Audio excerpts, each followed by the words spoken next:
नमस्कार, आप सभी का एक बार फिर से स्वागत है हमारे चैनल दुर्गा भक्ति मार्ग में। आप सभी को नवरात्रि की हार्दिक शुभकामनाएं। चैत्र नवरात्रि की कथा कुछ इस प्रकार है। प्राचीन काल में मनोहर नगर में एक ब्राह्मण रहता था। वो ब्राह्मण भगवती जगदम्बा का भक्त था। नियत प्रति माता की पूजा अर्चना करता था। उस ब्राह्मण की अति संस्कारवान तथा सुंदर सुमति नाम की कन्या थी। जब ब्राह्मण प्रतिदिन माता दुर्गा की पूजा और हवन करता तो वह कन्या वहां उपस्थित रहती थी। एक दिन वह कन्या अपनी सहेलियों के साथ खेलने गई, पूजा में उपस्थित नहीं हुई। अपनी कन्या द्वारा की गई इस गलती से ब्राह्मण को उस पर क्रोध हुआ। क्रोध करके उसने अपनी कन्या से कहा, आज तुमने भगवती का पूजन नहीं किया, मैं तुम पर रुष्ट हूँ। अब मैं तुम्हारा विवाह किसी कुष्ठ रोगी या दरिद्री व्यक्ति से करूँगा। पिता द्वारा कहे इन शब्दों से सुमति दुखी हो गई और अपने पिता से बोली, मैं आपकी कन्या हूँ, हर तरह से मैं आपके अधीन हूँ।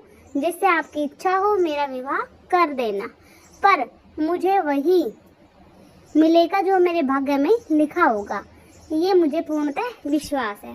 जैसे अग्नि में घी डालने से अग्नि अत्यधिक प्रज्वलित होती है, उसी तरह बेटी द्वारा कहे गए वचनों से वो ब्राह्मण और अधिक क्रोधित हो गया। उसने अपनी कन्या का विवाह एक कुष्ठ रोगी से कर दिया और उसे विदा करते हुए बोला, हे पुत्री, अब तुम अपना कर्म भोगो, देखते हैं भाग्य के भरोसे रहकर तुम क्या करती हो। वो कन्या ऐसा पति पाकर दुखी थी, लेकिन सोचा कि भाग्य के लिखे को कोई नहीं मिटा सकता। ऐसा सोचकर वो अपने पति के साथ वन में चली गई। वो रात्रि उन दोनों ने बहुत कष्ट से व्यतीत की। सुमति की ऐसी दशा देखकर देवी भगवती वहां प्रकट हुई और बोली, पुत्री, मैं तुम पर प्रसन्न हूँ, तुम जो चाहे मुझसे वर मांग सकती हो।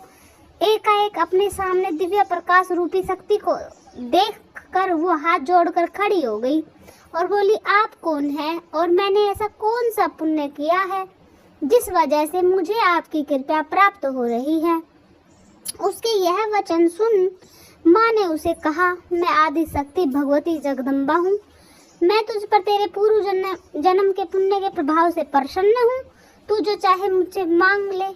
कन्या ने हाथ जोड़कर माता से पूछा, माँ, मैं पूर्व जन्म में कौन थी और मैंने ऐसा क्या किया जो मुझे आपकी कृपा प्राप्त हुई। माता रानी बोली, सुनो, पूर्व जन्म में तुम एक निशाच अर्थात भील की स्त्री थी।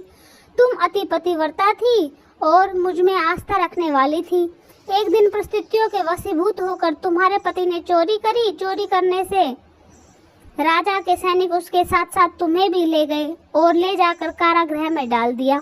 वहाँ तुम दोनों ने 9 दिनों तक रहे। वहाँ न तुमने भोजन किया न जल ग्रहण किया। वो समय मेरे नवरात्रों का था और तुम पूरे 9 दिनों तक मेरी आराधना करती रही। न खाने पीने के कारण तुम्हारे द्वारा मेरा व्रत हो गया।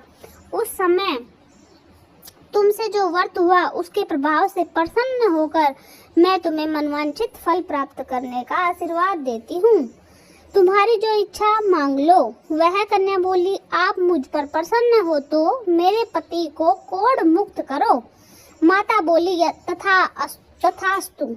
तब उसके शरीर कुष्ठ रोग से रहित होकर भगवती की कृपा से क्रांतिमान हो गया। अपने पति की मनोहर काया देखकर वो माँ भगवती की स्तुति करने लगी, हे माँ, आपने मेरा उद्धार किया है, आपको मेरा बारंबार प्रणाम है। ऐसा आशीर्वाद देकर माता अंतर्ध्यान हो गई। दोस्तों, जो मनुष्य इस व्रत की भक्ति पूर्वक करता है वो इस लोक में सुखों को भोग कर अंत में मोक्ष को प्राप्त होता है। जय माँ दुर्गा।